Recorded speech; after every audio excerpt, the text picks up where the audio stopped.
Yes, Your Honor. The state did submit a list of general voir dire questions to you. At this point in time, the state has some concerns about the defendant's questions. Did you want me to address those first? I was going to take it one at a time because I know I've received something at least from Greg McMichael's counsel on the state. So I just want to make sure that and I guess let me be a little bit more clear, what I received, it was a little while ago, so I want to make sure we're all on the same page. There is a set of general questions. It looks like it's 7 pages long that the state intended to use. I assume the state is still going to be asking to use those questions in general voir dire. Yes, Judge. Those are our questions that we submitted a couple months ago. We are still intending to go forward with those particular questions. All right. And I received a objection from Mr. Hogue. I'm not sure whether counsel had coordinated on that or not. So, we're together on that. so Mr. Hogue, the state's general questions. Yes, Your Honor. So the first objection we have is to the very first statement. It's not really a question. The state says, I am not going to ask you a series of questions, or I am going to ask you a series of questions, but before I do, I want to let you know that this is not a death penalty case. Our objection to that statement is that it's unnecessary to raise the subject of the death penalty in voir dire or at any other point in this case. Other than this question, the subject of the death penalty should never arise unless a juror during voir dire brings it up and asks us if this is a death penalty case. I think that's highly unlikely, but if they were to do that, then we just answer them and tell the individual juror, no, it's not. You don't need to worry about that. Raising the subject of the death penalty in general voir dire to all these potential jurors, I think would engender more questions than it purports to answer. A juror could wonder, for example, whether this could have been a death penalty case, whether it may have been a death penalty case at one time and the state's taken their notice off, or wonder why the state isn't seeking the death penalty. Those are the kinds of questions a juror could think up once they hear the words death penalty and begin to wonder, why did you tell us that? So it's unnecessary in examining jurors regarding any matter about which they might have an inclination or a bias or a leaning to bring up the death penalty. So we object to that first statement on that basis. I have other comments. Do you want me to stop? Let's get through all of them. Okay. Instead of addressing. One concern is just a matter of clarification, and I think based on what I'm hearing this morning, it may be cleared up. But one of the questions the state asks is, do you know me? And in parentheses it says Judge Walmsley. So I took it from that at least when they wrote these, the state was thinking that the court was going to propound all of these general questions. But I'm hearing this morning responses to my co-counsel, by your honor. Sounds like you're allowing counsel to propound the general questions. Okay. The next one I have is at the bottom of page 3. I have an objection to the question, is there anyone here who believes that the assistant district attorneys are from Atlanta or are associated with the Fulton County District Attorney's Office, formerly under Paul Howard, now under District Attorney Fonnie Willis? Our objection is that that question is unnecessary and irrelevant. Whenever the assistant district attorney or the DA and all the other assistants that are with the state are introduced, I imagine that the jury will hear that they are from Cobb County. I doubt any juror here will be confused to think that Cobb County is somehow affiliated with or within the Fulton County government in some way. And so injecting Fulton County, former DA Paul Howard's name, current DA Fonnie Willis's name into voir dire is irrelevant to examining jurors about any perceived impairment they may have or any inclination, leaning, or bias they may have. So I think it's probably more confusing to raise that question than it solves. The other objection on page, well, it's on page 4,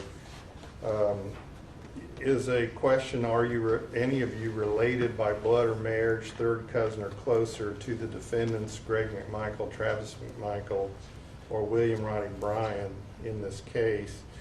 The kinship question was included above. I may have added it, I can't remember.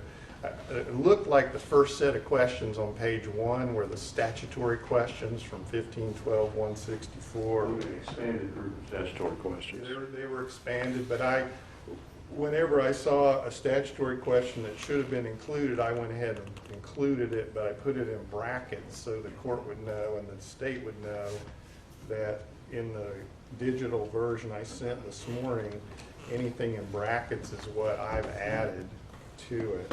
So that kinship question already appears on page 1 in the statutory questions. So the only objection there is it's repetitious. You would have already asked it.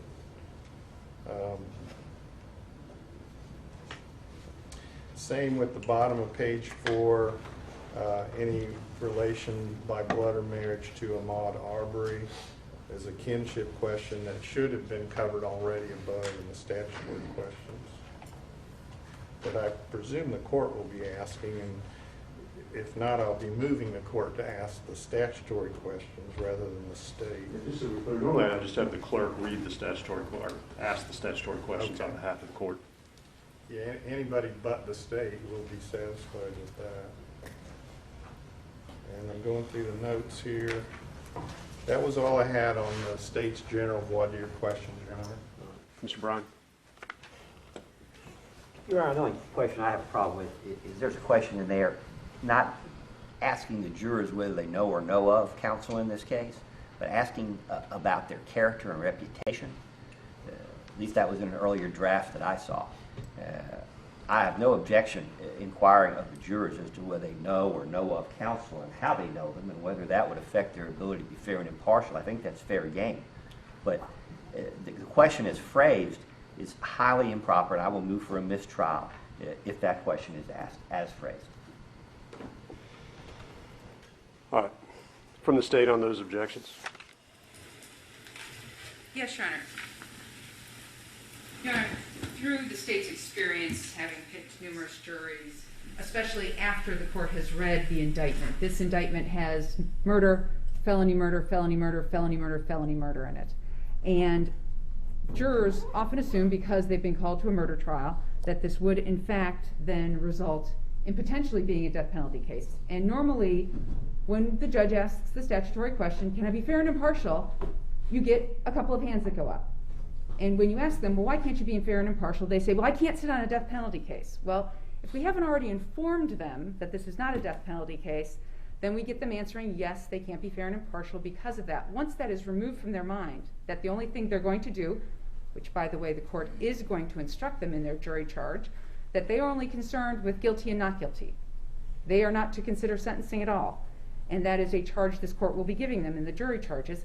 And it's just a courtesy to let the jurors know that that is the only obligation they have here, is to come back with a verdict that speaks the truth, guilty or not guilty. And to take that particular burden of, well, it's a murder case, so is it not? That uncertainty. And I understand what Mr. Hogue is asking for is that, well, let them bring it up. But the problem is jurors are nervous. They are being questioned individually by all of us here. And it's very, very difficult for them, I think, to speak up sometimes. And to have something like that weigh on their mind, it would just be easier to take it off the table. The idea that saying the words death penalty is somehow going to trigger a whole bunch of stuff in their heads, well, reading a murder indictment is also going to trigger a number of things in their heads as well. So we are just asking that the court inform them that that is what it's going to be. It's not a death penalty case. It's going to be guilty or not guilty. And that's the only thing they're to consider for themselves in this process. Thank you on that one. With regard to The assistant district attorneys are from Atlanta and not associated with the Fulton County District Attorney's Office. Your Honor, obviously the state has interviewed the witnesses and spoken with them. And what the state has heard repeatedly from our witnesses, whether they be law enforcement or lay witnesses, is you all are from Atlanta. And I understand why.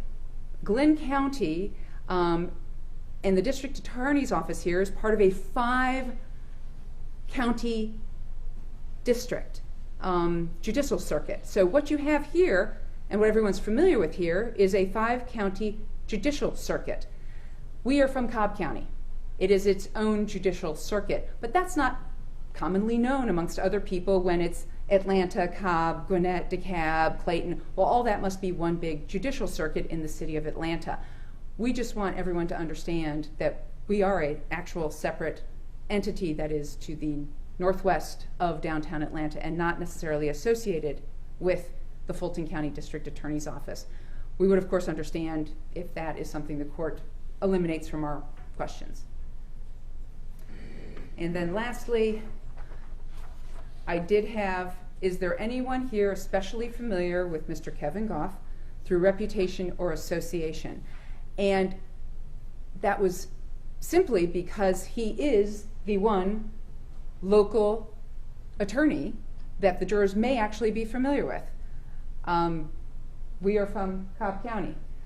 The other defense attorneys are not from Glenn County or Brunswick. He's the one who may be known. And I didn't mean anything by reputation or association. I just meant, have you heard of him? Do you know him? Have you ever worked with him? That was simply what was meant by that question. I can rephrase it if it would make everyone more comfortable. Thank you.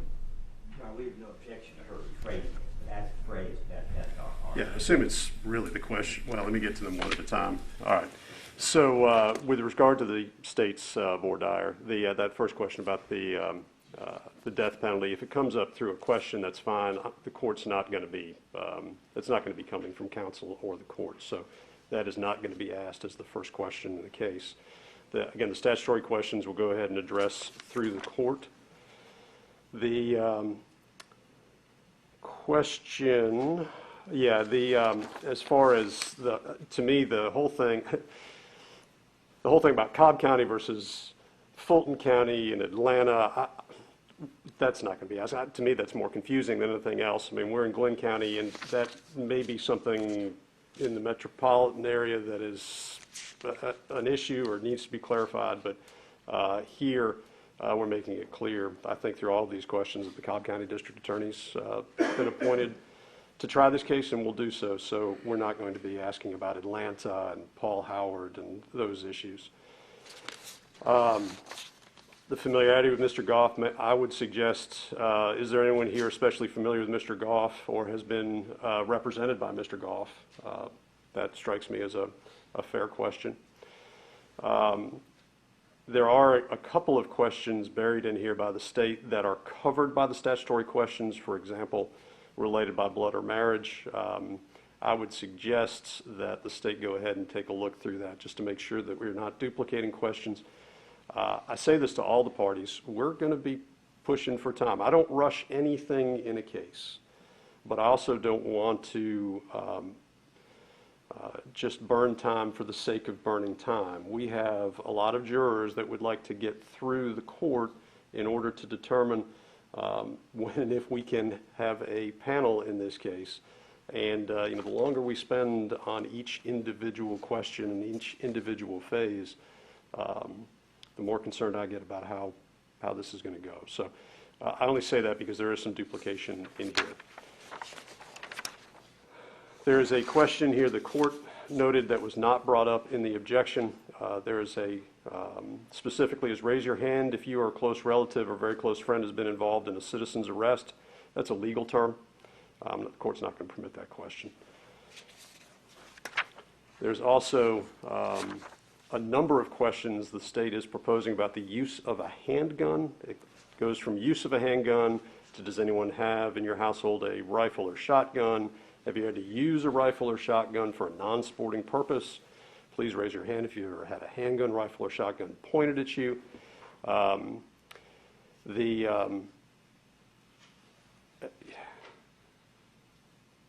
my notes here was to narrow that down to one question, is whether or not anyone in the household owns a handgun, rifle, or shotgun. If the state wishes to follow up beyond there, welcome to do so. But the whole thing about, so we're going to limit those questions really to one, if that can be narrowed down. Also, as Mr. Hogue pointed out, these questions were drafted, it looks like, from the perspective of the court. And so there are a couple of statements at the end. I'm going to instruct you. The court's not going to be instructing the panel in jury selection on these issues of law. For example, well, unless they come up, and the court needs to clarify anything that's happening. All the instructions at the end, the court is not going to get into. And I think that addresses the court's issues on voir dire from the state. Does the state understand the court's instructions? Yes, Judge. So what the state will do is it will go ahead and consolidate. Do you or does anyone in your household own a handgun, rifle, or shotgun? And then the state would like to ask, has anyone ever carried a gun as part of their job or had firearms training? But we will consolidate those other 4 questions into one question for expediency. And yes, Judge, I did write this with the intention that you would be giving the general questions to the jury. I will pull out any of those questions at the very end that are as if you are speaking to the jury. Okay. All right, then. I have proposed general questions from Travis and Gregory McMichael. I received, it looks like 2.5 or so pages from the defendants. That is what I have been working off of. Would that be Mr. Sheffield, Mr. Rubin, Mr. and Mrs. Hogue? I assume these are the questions that are being proposed by those defendants. That's correct. Yes. Yes, Your Honor. Anything the court needs to address in there before I ask for any objections? Not from us, no. Those are the 30 questions we propose to ask. Anything from the state? Yes, Your Honor, we have several objections.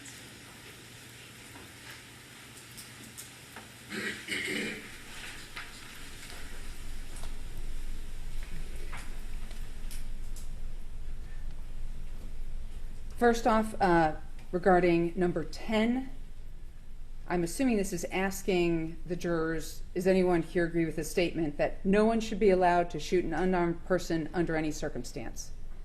This is basically calling for prejudgment on the particular facts of this case. And then number 11, I'm assuming once again that they would ask it in the form of, is there anyone here who agrees with this statement? No one should ever put him or herself in a situation where he or she might have to use a firearm for self-defense. Once again, state objects to that. It seems as if it's prejudging, and it's basically asking the jurors to put themselves in the position of the defendants, and we would object to that. Regarding participation in any of the demonstrations or marches related to the social justice movement before or after the death of Ahmaud Arbery, that question has absolutely nothing to do with what the defendants did on February 23rd, 2020, and participating in a constitutionally allowable peaceful assembly about social justice has absolutely nothing to do with these defendants. So we would object to number 12 as well. Number 13 is, do you support in any way the Black Lives Matter movement, where support includes positive thinking or positive thoughts to financial support to signs or bumper stickers or statements on social media? Once again, Black Lives Matter has absolutely nothing to do with this particular case. I'm going to suggest an alternative, which is, what bumper stickers or magnets do you have on your car? Do you have yard signs? What do they say? That question, I think, would go ahead and elicit a better response as to where that person may stand with what they put in their yard or communicate on their car to other people. And number 14, do you believe that anyone who opposes the Black Lives Matter movement is a racist? There's absolutely no evidence in this case that anyone involved in this case opposes the Black Lives Matter movement. That also goes with talking about that movement and demonstrations having a positive effect on the community. That's number 15. We object to that. And 16, do you agree with the statement? This case has been important in revealing the racism in our community. Well, what has that got to do with the guilt or innocence of these defendants, about the aftermath of this case and everything that took place? Asking about whether the media has done a good job covering this case fairly. Once again, we'd object to that.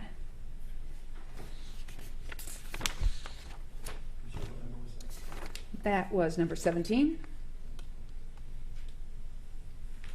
Number 20, we object to, do you agree with this statement? The Confederate flag is a racist symbol. Same question for the old Georgia state flag. We have that as 19. I have it as 20. I have it as So the 20. state flag. Mm-hmm.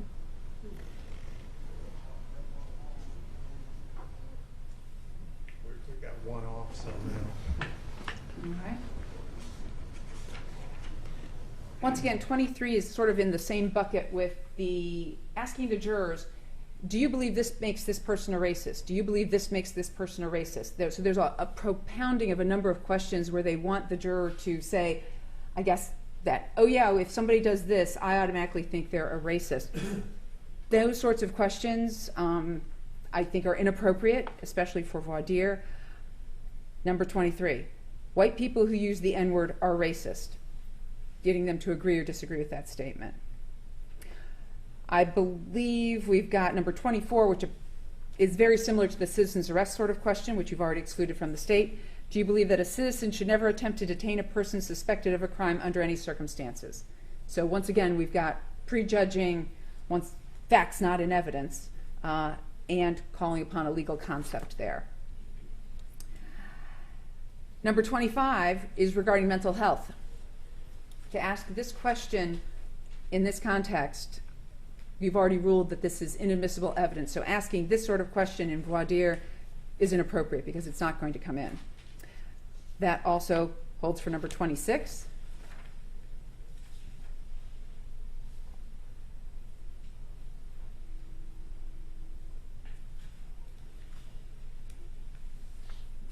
If I may have one moment.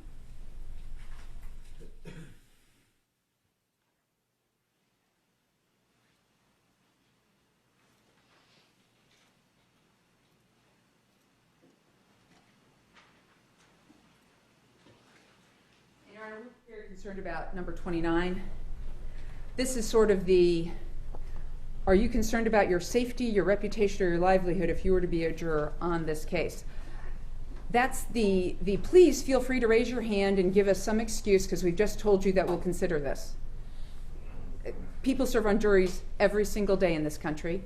They serve on murder cases every single day in this country, including cases that are televised or that are controversial. So at this point, to ask that question is just basically asking every juror to raise their hand to be asked to be let off this jury. And those are our objections, Your Honor.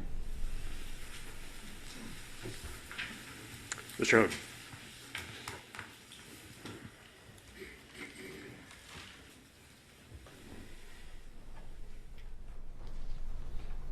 You know, there's a keyboard and a mouse right here on this lectern. I presume I can move that. I don't know who put it here or what it's for. It's not mine. Thank you. I'll just put it down here. In fact, I'll stick that down here if you want to. Thank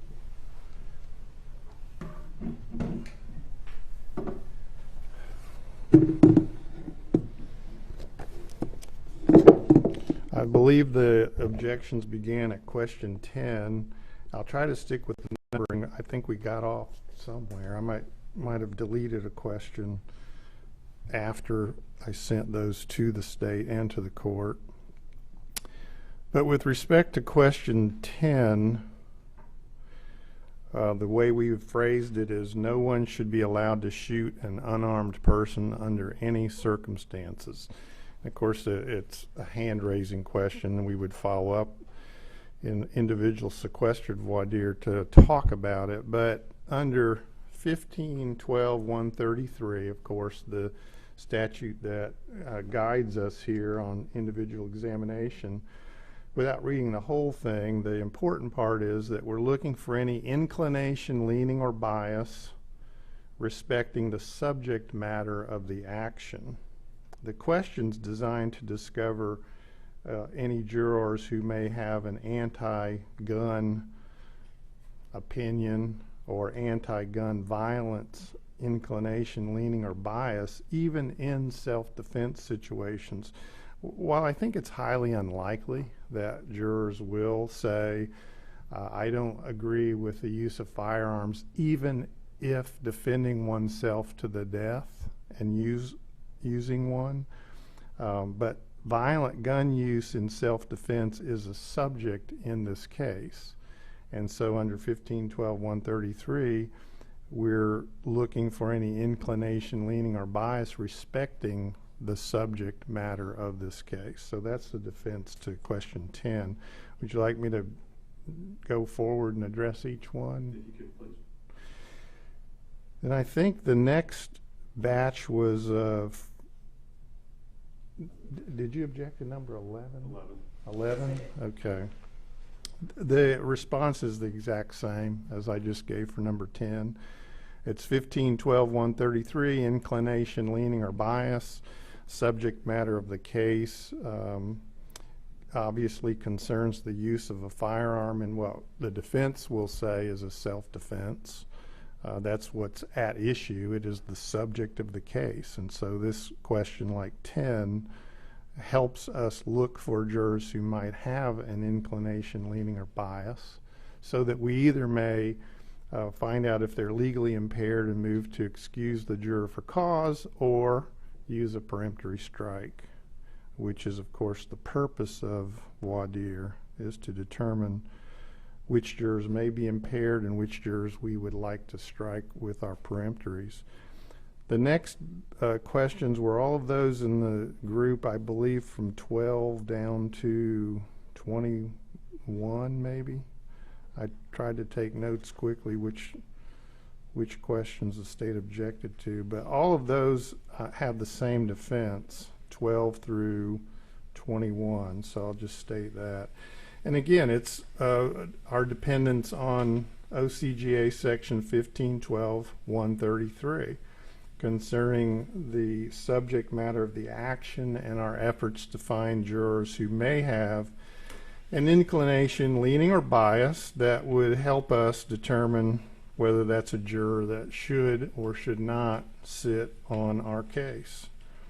So each of those questions achieves that by asking. We do know that race is an issue in this case, and naturally we would be allowed to discuss race.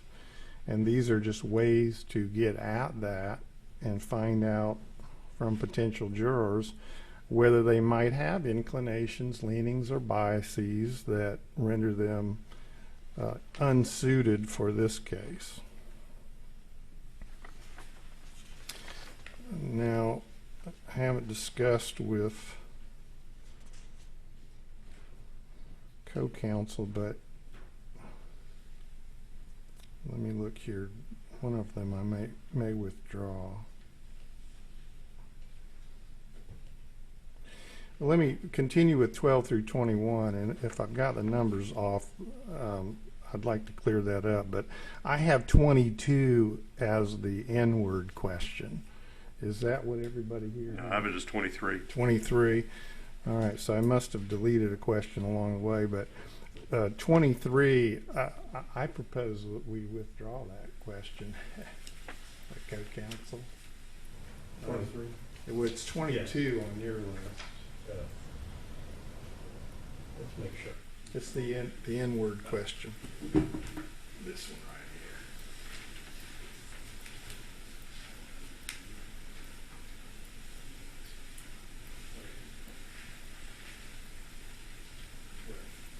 So we will withdraw question 23, the N-word question.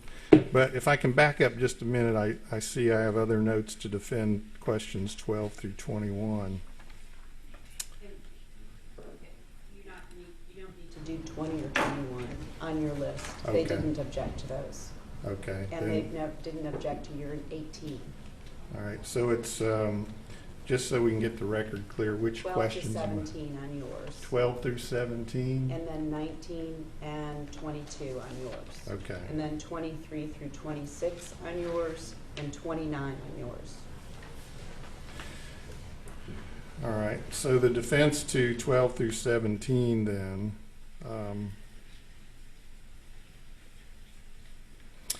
yes, the follow-up in individual voir dire with those questions could develop for us and explore a juror's thoughts and opinions on those matters in order to determine whether a substantial impairment may exist such that a cause strike is supported, or if no substantial impairment, then enough information, and now I'm quoting from a case I'll cite.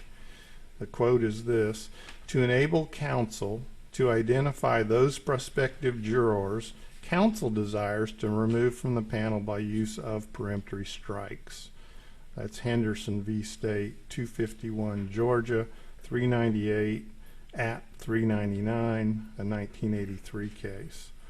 And then also citing a U.S. Supreme Court case, Turner v. Murray, M-U-R-R-A-Y, 476 U.S. 28 at page 36, quoting, a defendant accused of an interracial crime is entitled to have prospective jurors informed of the race of the victim and questioned on the issue of racial bias.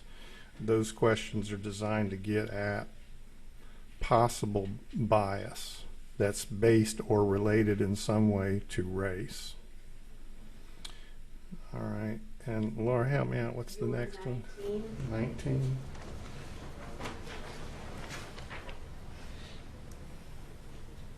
'19 is the Confederate flag question. And we actually, this is how I got off. You have a Confederate flag question and an old Georgia state flag as a separate question, Your Honor, in the state, or no? My number 20 is a combined. Do you agree with this statement? The Confederate flag is a racist symbol. Same question for the old Georgia state flag. Okay, I have that as 19, but that's the question, and it's two questions in one, and I was wondering maybe that's how our numbering got off.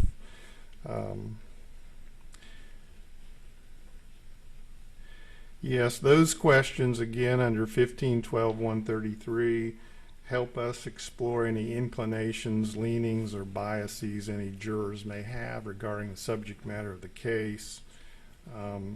Many people, of course, consider those to be racist symbols. Most people perhaps do. I don't know. That's one of the reasons we want to talk about it with jurors. And so we want to follow up. If anybody says, yes, I think those symbols, the old Georgia state flag, which we presume will be a part of the case now, if I get told right here, right now, that that's not a part of the case, then I'd like to withdraw the question. I've tried to pick questions here that are indeed related to the subject matter, no matter how small it may be in this case. And there is an old Georgia state flag tag on the front of Travis McMichael's truck that's visible in some of the body cam video that we've received in discovery. And I believe there was some discussion at one of our motions hearings, and I can't remember which motion or how it came up, regarding the admissibility of that image. There's no evidence we expect in the case that Ahmaud Arbery saw it on the front of Travis McMichael's truck. That matter was not addressed at our last motion hearing. I believe the motion in limine was filed after the last motion hearing, so it's still pending. All right. Well, without knowing which way the court may rule on that, or which way the state may intend to present their case with respect to it, this question we wrote anticipating that it would be or could be admitted into evidence. And again, if it's not going to be in the case, then we don't want to ask this question. We're only asking it in case that image is part of the case. And so going on, To your 22. 22. We withdraw 22. I don't know if that's your 23. That's the N-word question. My 23. Yeah, we're withdrawing that one. Then your 23 to 26. All right. Again, 23 is the media question, whether the media has done a good job covering this case fairly. You know, our concern, Your Honor, here is that We're off then. That is not what I have. the, That question is much earlier on, I believe. So my 23 is the question about the N-word. My 24 is, do you believe that a citizen should never attempt to detain a person suspected of a crime under any circumstances? 25 is, do you think that a psychologist or psychiatrist can find a mental illness in just about everybody? And then 26 is, do you think that mental health professionals prescribe medication too often? so you don't have the media question at all, it doesn't sound like. I believe it's number 17. Oh, maybe that's how I got off. Okay. 17 is the media question. That's what I have. I may have moved it then, but I have it here as my 24, or 23 rather. And the question is, do you agree with this statement? The media has done a good job covering this case fairly. Again, the defense to the question is that is under 15-12-133 again. It's designed to discover inclination, leaning, or bias in favor of the state and against the defendants based upon a belief that media reports on this case have been accurate, complete, and true. And in the beginning especially, it has changed some, but in the beginning the vast majority of media coverage characterized the defendants as white, racist murderers who saw Ahmaud Arbery in their white neighborhood out for a Sunday jog, and so they got in their truck with guns, chased, trapped, and executed him. In fact, those are the exact words that the state used in the preliminary hearing in June 2020. And that got widely reported. It was said right here in this courtroom.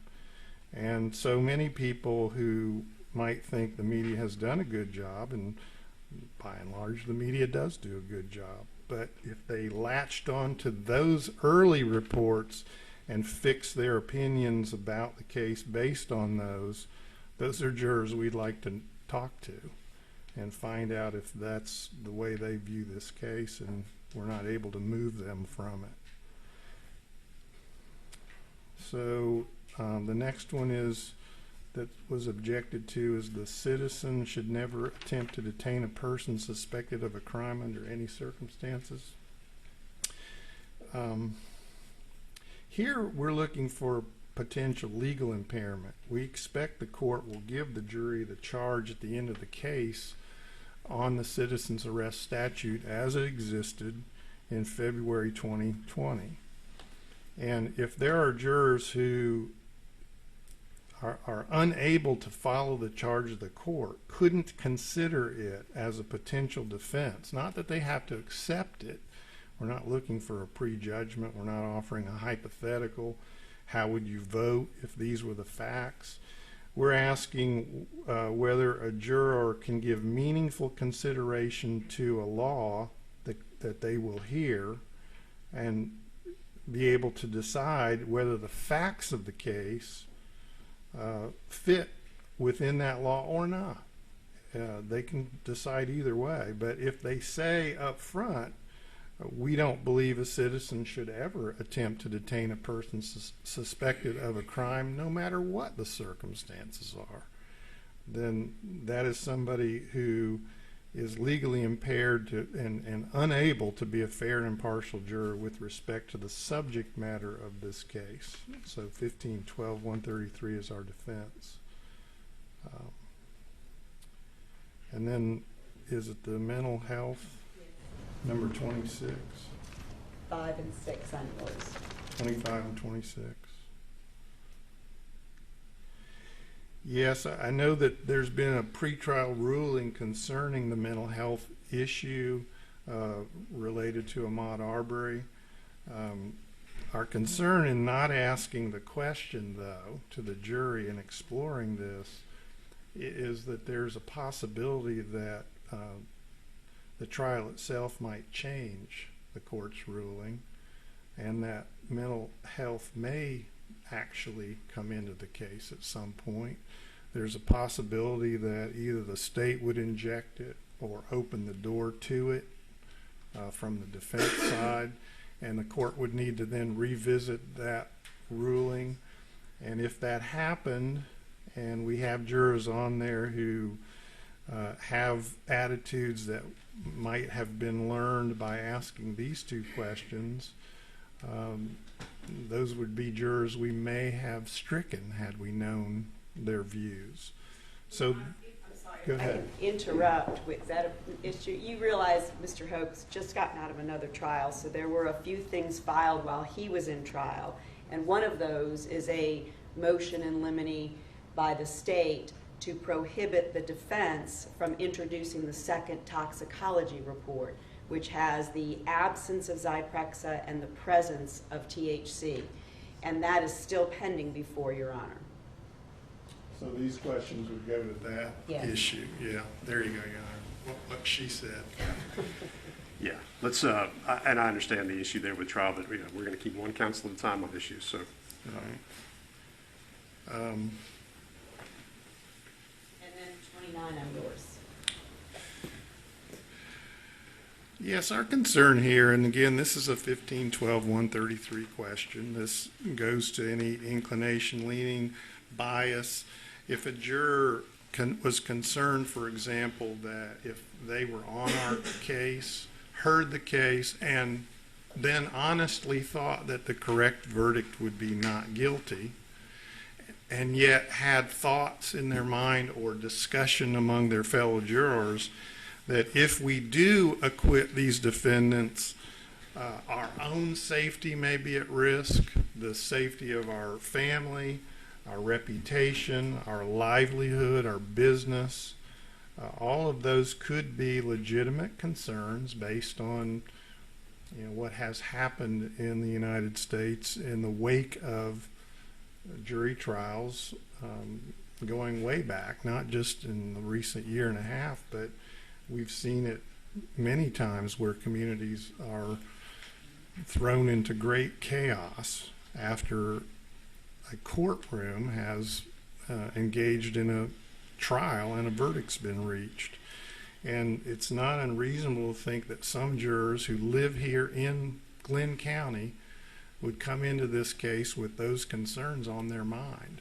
And it could influence, I'm not saying it will, but it's possible that it could influence the verdict they choose.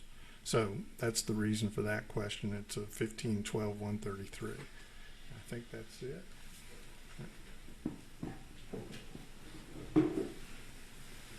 Mr. Goff. Yes, Your Honor.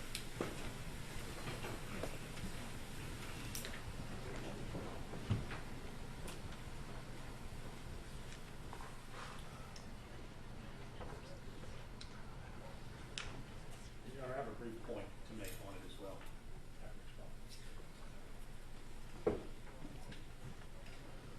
Your Honor, first, for the record, we don't believe this is a case about race. We're aware that that's come up. We don't believe that, but just because we're not at submitting independent questions to the court, we're counting on the counsel for the state and the McMichael defendants asking these questions. I want to formally adopt, say, for example, a plane crashed into the Hoag's Hotel tomorrow and they disappeared from this trial. I would probably ask most of the questions that they've got. I specifically want to adopt 10, 11, 13, I'm sorry, 12, 13, 14, 20, all the way from 12 to 21, 20, I think 23 they withdrew, 24, 26, 29. We would want to adopt those questions for the sake of preserving the record for appeal.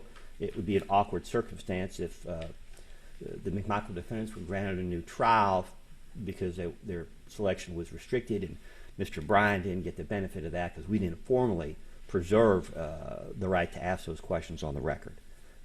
And beyond that, I have nothing further to say. Thank you, Mr. Cobb. Mr. Shepard. Thank you, Your Honor. Just to add a little bit of context, the question on the Confederate flag was also raised because we understand from discussions with the state that they intend to make it an issue in the case and perhaps to argue its relevance to the decisions made by the McMichaels on that day. And so for that reason, we included it because we thought it would essentially open the issue, not call for a narrative response, just a hand raise that we could follow up then. The other issue that we have, Your Honor, is about the psychologist, psychiatrist, mental illness, and the prescription issue. Again, these are just ways to get jurors to identify themselves through a yes answer that they have some personal experience or personal opinions about these things.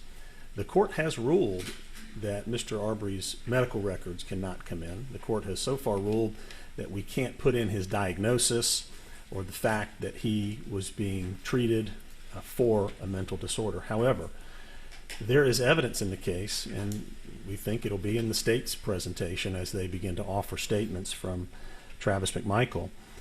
Several times Travis mentioned to the officer when he gave his interview that he noticed something was off or wrong with Mr. Arbery in the way that he was responding, not communicating, and that caused him to make decisions that day not to further engage with Mr. Arbery as he was trying to keep an eye on him.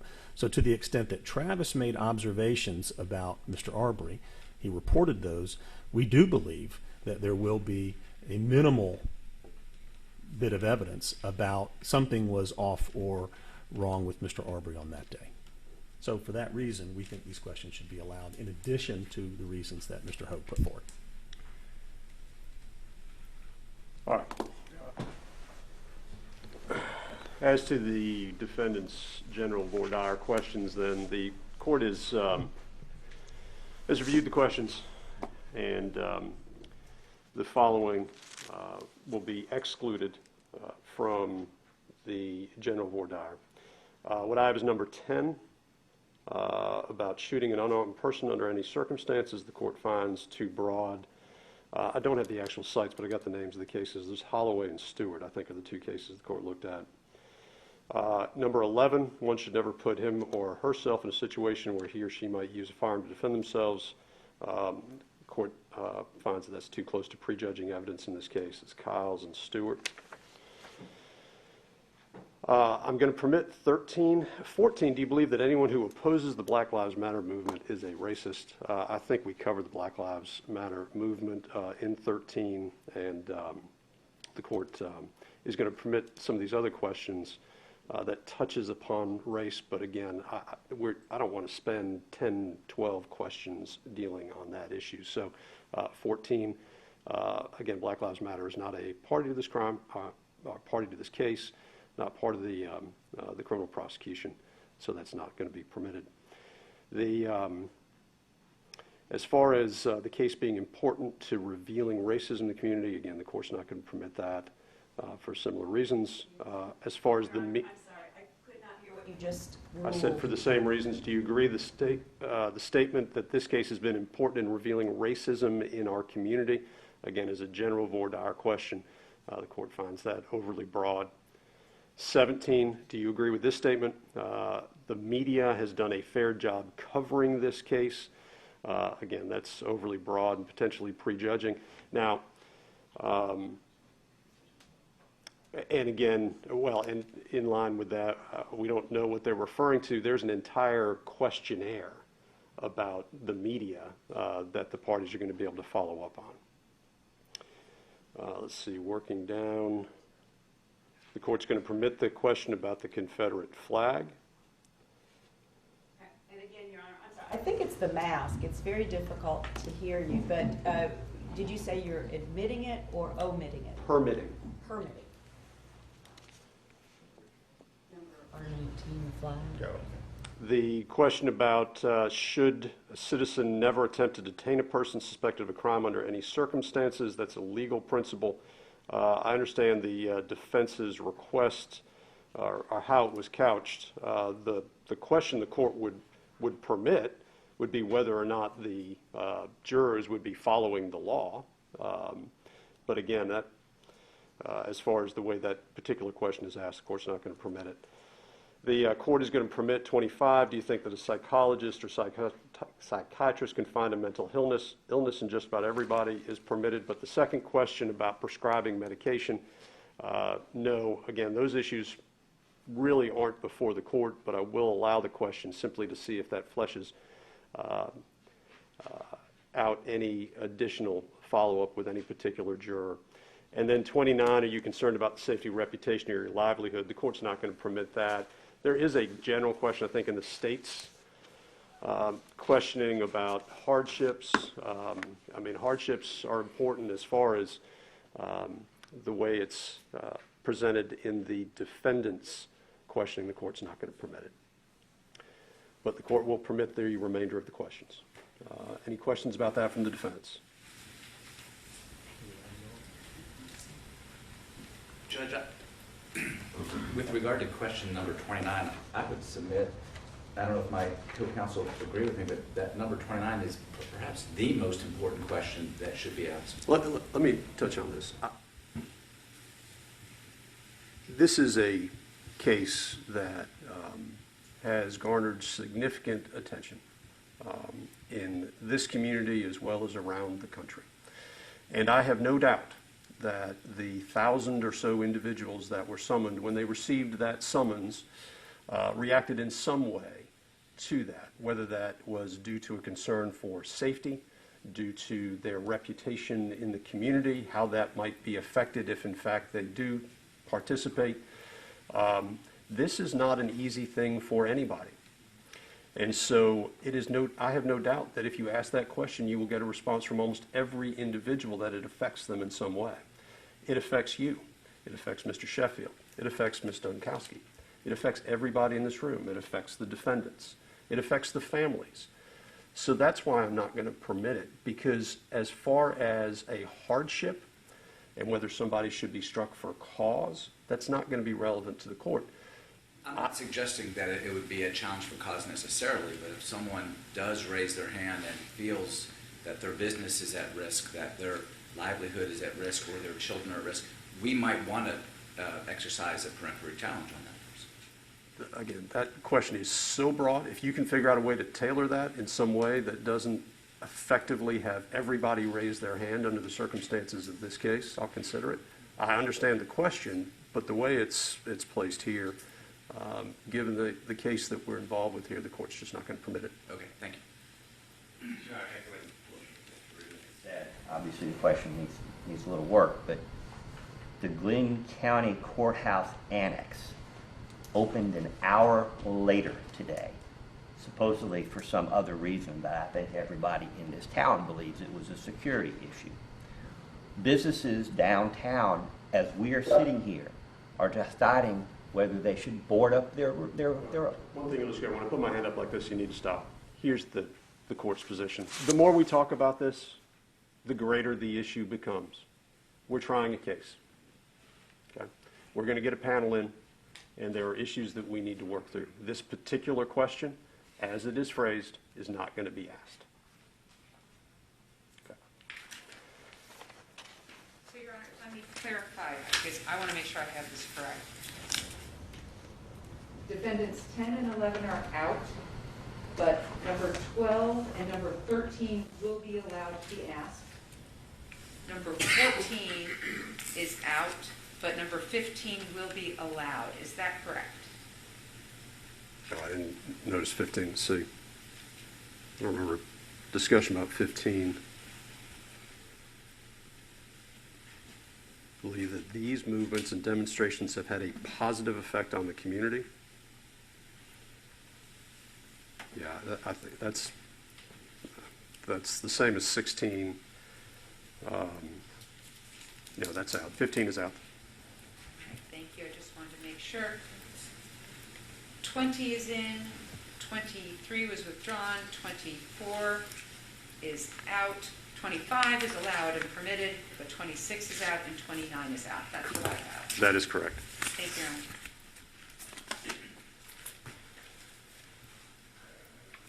All right.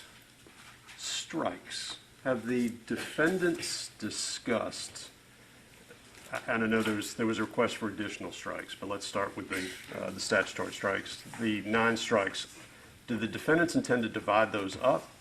Are they going to be used jointly? Has there been any discussion about that? I believe what we'd like to do and hope to do is that all of the defendants will agree on all of the strikes, however many we get. I mean, that would be ideal, rather than, I think the McMichaels teams will certainly agree on all of our peremptory strikes. I have not discussed it with Mr. Bryan's counsel, so I'll let them speak to that, but ideally, I'd like for all of us to agree on how to use our peremptory strikes, however many we get. Mr. Gall. Your Honor, I'm always open to agreeing with counsel on anything, and it would probably facilitate jury selection if that were possible in an ideal world. But I have an abundance of caution. I want my 3, 5, 10, whatever number of strikes it is, I want the ability to exercise them independently if there is a difference. Now, if we're not going to use them, we could entertain a request to cede some of those, but I want 1/3, the right to exercise 1/3 of the strikes that are available to the defense. Well, put the court in a position where I'm going to have to divide up the 9 then. Whether they're used jointly amongst the McMichaels, that's really up to the McMichaels if that can be agreed, but it sounds like we don't have full agreement across the board. So from a starting point, the strikes will be divided up 3, 3, and 3. There was a motion for additional strikes. Let's get specific on the numbers that folks are requesting. So if the defense is prepared to go ahead and address that, and then the state also will go ahead and address that.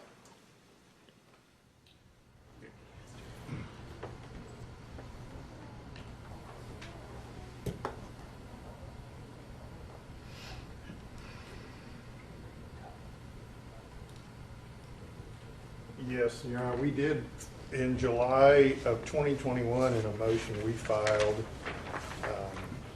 number 5.4, which I guess is the motion on the table right now. At the end, we request the court exercise its discretion and grant each defendant an additional 5 peremptory challenges that the defendants would exercise jointly. So that would take us up to 14 total.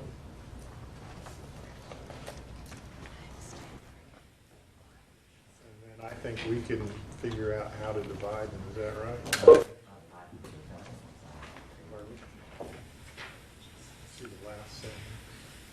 Yeah, my understanding from the motion was there was the request, I'm permitted to go up to 5. The court has some discretion here. Per defendant. Per defendant. Yeah, that's what we asked for back in July. Yeah, that was my understanding. So 15. Yeah. Yeah. 24. 24 strikes, Your Honor, that's what we're looking for. Okay. Sorry about that. From the state. Your Honor, we would request the same amount of strikes as the defense. We don't believe 5 each is necessary.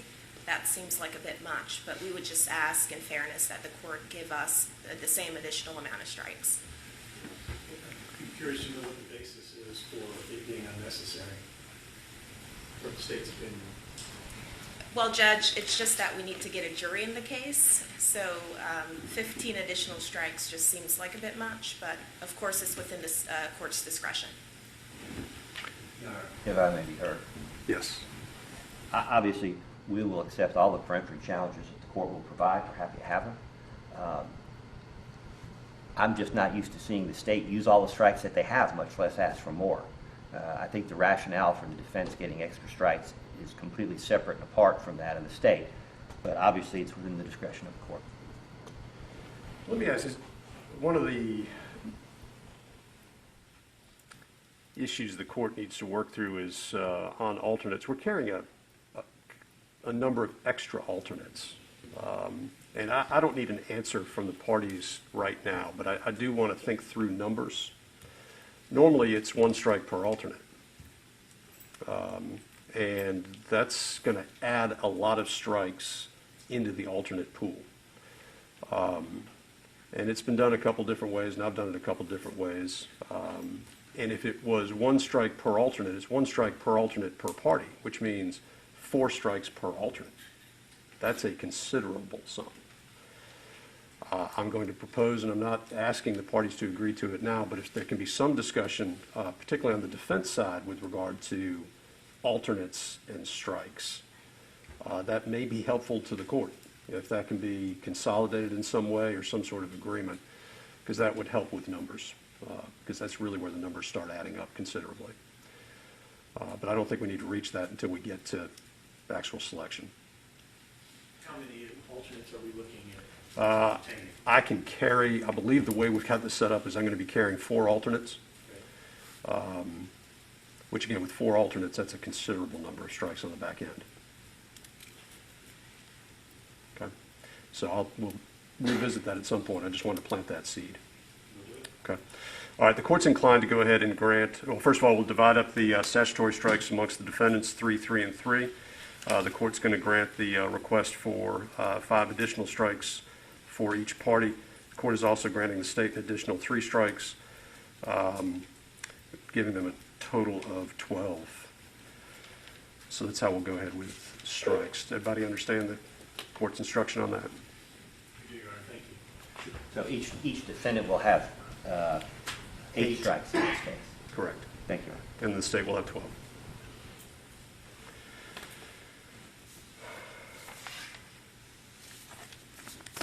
There was a reference during the argument or the presentations to the court on general questions about the court reading the indictment.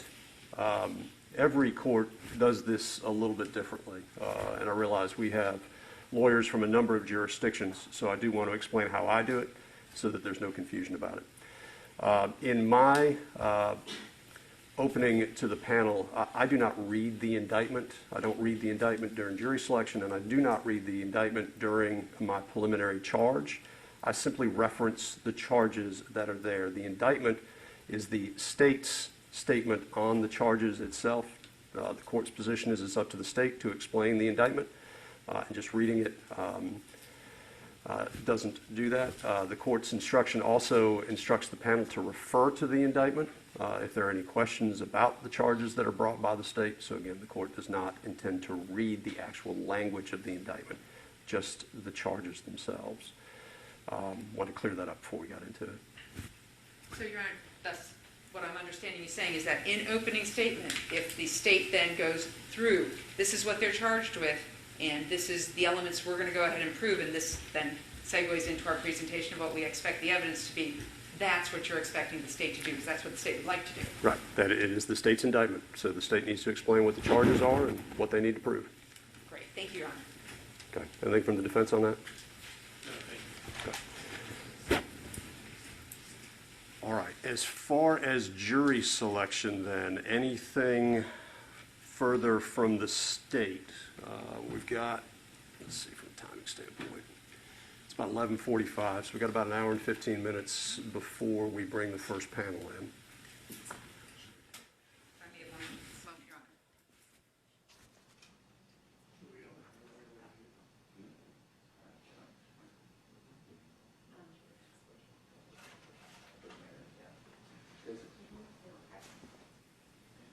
Nothing as it pertains specifically to the voir dire, and I just want to be clear. I believe that we came to a modicum of accord on the pre-charge, but that's the pre-charge after we get the jury. That's the pre-charge before opening statement. I've gone through that. I have a draft of that. I'll go ahead and share the draft with the parties. I just haven't gotten around to doing that yet.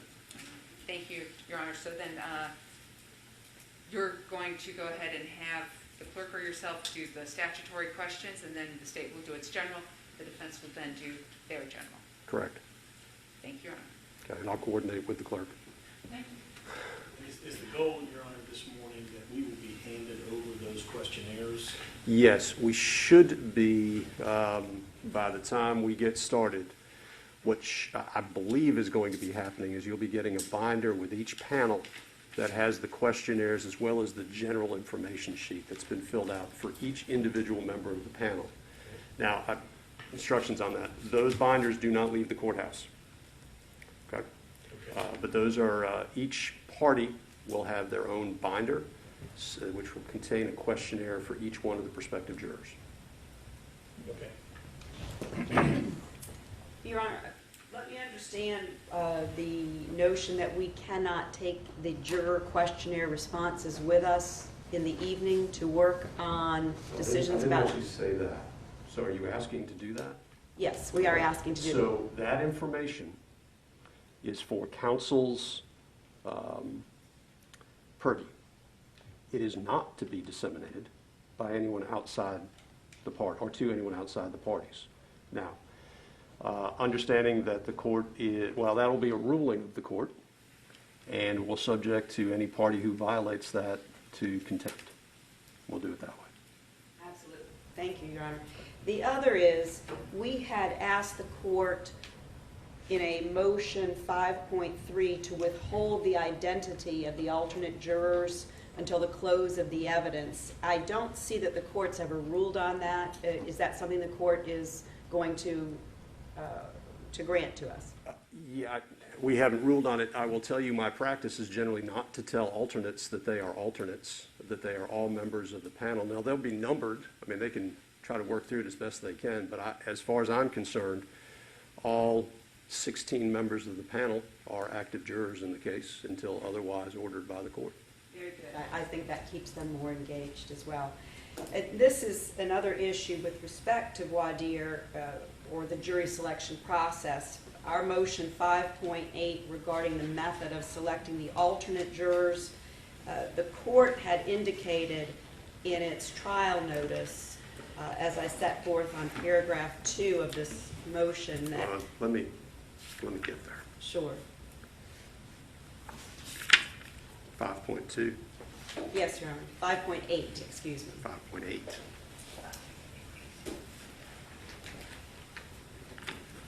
Interestingly, I go to 5.7. So, when was it filed? I see it stamped filed 5.8, motion regarding method of selection of alternate jurors. Maybe in a different part. Go ahead, I'll All right. catch up with you. Well, paragraph 2, I'm quoting your original trial notice where you said that once a jury of 12 has been selected, the same process will then be applied to the alternate juror selections, beginning with the next qualified panel member. It may have just been the way you wrote it, but it made me concerned that you were not going to afford us the entire qualified panel, that magic number of the 12 jurors, the number of strikes that the state has, and the number of strikes in total that the defendant has, and then proceeding down from that number into the selection of the alternates. I set forward an example of how that could be prejudicial really to both sides, but as the court knows, jury selection is a strategic matter. And so there may be strikes that we do not exercise near the end of the magic number of qualified jurors, which would mean that we have already, where the law says we get a juror to us that goes to the state, they can accept or reject, then each juror, potential juror, must be put on the defense for us to accept or reject. If the court were to go directly to the very next number of the prospective jurors to begin the selection of alternates, it makes it impossible to have a strategic method of making decisions about striking or not exercising strikes. I think when you read the motion, if you could give some consideration to the idea that it's completely within your discretion, but for the vast majority of cases that we try, we know exactly where to draw the line at the magic number and where we're going to begin selection of alternate jurors. Otherwise, we could end up having to have that same juror put upon us twice and having to either choose or forego a selection more than once. We may be overanalyzing this. We start at one. One is either accepted or rejected. We move to two. And then once we get to 12 qualified jurors, all that was supposed to indicate was we just start, because the alternates, the way the strikes work, you get a strike per alternate. That's the only reason I even put a reference in there to choosing alternates. Alternates get picked exactly the same way. We just keep marching forward. Whoever the next available juror is either qualified or is either struck or not struck as an alternate. That is the method that we object to. That what we're asking for is that we'll all know where the main panel of qualified jurors ends and where the selection of alternates will begin. It won't change or delay or affect our need to qualify enough jurors for that to happen. I understand what you're saying. I'll think that through. That's not the way I do it. I'll go ahead and take a look at your motion, and I'll take it into consideration. I appreciate it, Your Honor. And then the next question we had was with respect to logistics, so that we can begin to have our charts prepared. When 20 people come in for the panel, where do you propose putting them, and how is this courtroom going to look so that we can make our charts? Remember, we're not using this courtroom for the 20. I did not know that. Yeah, no, I've said all along we're using the jury assembly room to impanel the 20, because that gives us a lot more room to spread everybody out. And then individual voir dire, we can move individuals into the courtroom for individual voir dire and keep the panel together in the jury assembly room. Excellent. So we'll have an opportunity before then to go in there and see how do you have numbers on those chairs, or will you? Are they numbered? Yeah, I think they're numbered. They're all marked. You can see sight lines if you want to go ahead and take a look at it before lunch. You can see where the sight lines are. We've done what we can for sight lines. We've done what we can for audio, and it's set up to work that way. Very good. Thank you, Your Honor. And my last question, is the court able to tell us how many people showed up of the 600 who were summoned this morning? I do not know. Thank you, Your Honor. Your Honor, I have two matters. Number one is I just want to be clear. When we're proceeding with the actual jury selection after all the questions are done, I presume we're going on the silent strike method.